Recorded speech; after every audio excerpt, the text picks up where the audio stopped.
Ladies and gentlemen, muziki ni kazi kama kazi zingine, lakini kazi ya muziki imefanya wengine kupitia changamoto nyingi sana. Iwapo kama umesainiwa kwenye lebo fulani na inatakikana ufanye namna ambavyo management ya hiyo lebo inahitaji, lakini kumetokea msanii fulani ambaye amepitia changamoto sana, ambaye anaitwa Ibra.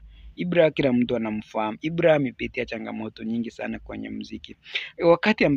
Wakati ambako samahani, amepitia hiyo changamoto, kulitokea jamaa fulani akamuuliza ya kwamba iwapo utapata nafasi ya kusainiwa na lebo ya Wasafi Record utakubali? Jamaa alisema ya kwamba yes. Akasema ya kwamba anamfahamu Diamond Platinum vizuri sana, ni mtu ambaye ana moyo wa kusaidia, ni mtu ambaye amesaidia watu wengi sana, na iwapo atapatiwa nafasi ya kuingia katika lebo ya Wasafi, atachelea hata siku moja, hata sekunde moja, atakimbia ile mbio yake sana ila kuingia katika Wasafi ya lebo, kwa sababu anaamini ya kwamba ukiingia huko utatoka vizuri sana. Kwa hivyo Ibra, kipindi ambacho anaulizwa kama anaweza kujiunga na rekodi ya Wasafi, lebo ya Wasafi, amesema kuwa yes, anatamani sana kusainiwa katika lebo ya Wasafi kwa sababu alipata wasaa wa kukaa na Diamond, akaona kuwa